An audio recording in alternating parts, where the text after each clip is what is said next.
Hi, my name is Janelle McClarty, the owner of EncoreWebsites.com, and in today's video, I'm going to be answering a frequently asked question from a lot of my clients, which is whether or not they should officially register their business right away or wait until a little bit later. So I do work with a lot of startup companies and startup businesses, and they do come to me to just make a website. So they have a business idea. They're like, oh my gosh, I need to get this started. I need a website. I need a domain. I need business cards. I need to get some marketing together, all that stuff. But then they ask me on the side, they're like, should I register this or should I wait or should I do it now? And I'm just going to give you a few pointers because there's no one answer. Every situation is different. So I'll give you some general basics on whether or not you should register your business right from the jump or wait until a little bit later on. So, number one, I would say that if your business idea you're not sure of, and you want to, let's say, test the waters first and get a little website made and test the waters to see if people want your product or service, you can do that without registering your business first and just make sales. Don't charge taxes because you don't have a registered business or a registered HST number or anything like that. So you can just test the waters, offer your product or service, and see if it's even something that people want, right? So that's something you could do if you're not sure of your business. You don't have to register right away.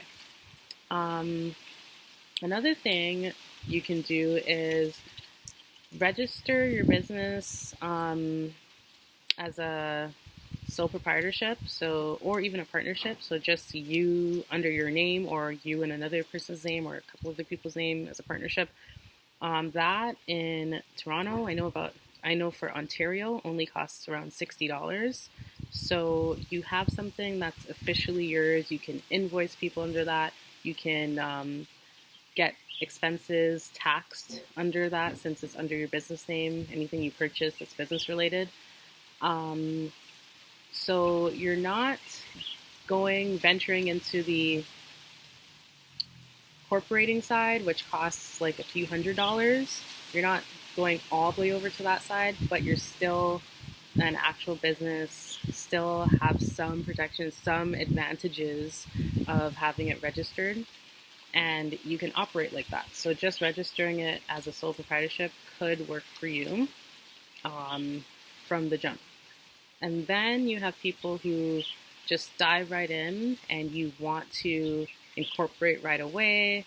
You want to spend the $500 or even some places $750, $1,000 in Ontario if you get a lawyer or even an accountant to do it. You can do it yourself online, but I wouldn't recommend that if you're a startup or a new business owner. But I would recommend you jumping straight over to incorporating if your business has heavy liability. When I say heavy liability, let's say you're dealing with people in the financial sector where there's a potential for you to be sued or lose money and all that stuff. Let's say you're a construction contractor and you deal with tens of thousands of dollars worth of projects and homes and properties. There's going to be potential for workers or even yourself to get hurt. So you need WSIP, that's an insurance. You just have a lot of liability. If anything happens, you can easily get sued. They can take your things personally, come for you personally. But if you're incorporated, there's limited liability. So there's a limit to what someone can take from you or what the government can sue you for. There's a limit to that if you're incorporated. So if you're a high-risk business, I recommend incorporating right from the start. If you're not too, I'm just going to break it all down for you again. High-risk business, incorporate from the start. If you are it's not even about risk, but let's say if you're looking at the advantages of you have a lot of expenditures and you have, let's say, partners who want things to be official, let's say you're really confident in your business, then I'd say get a sole proprietorship or partnership and register. And if you're just testing the waters, it's okay to not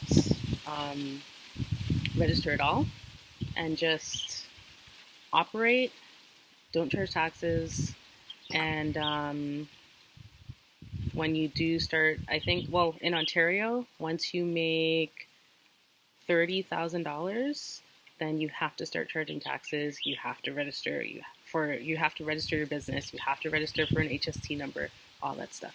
So it's like you have some wiggle room to operate and test the waters to see if this is something that's seriously right for you and what you seriously want to do. Okay, so I hope I gave you some insight or something new that you haven't known before or some sort of help. But I get asked this question a lot from startups, and hopefully this helps. So I do post videos like this every week on my YouTube channel, so subscribe. I post videos regarding websites, marketing, business-related videos.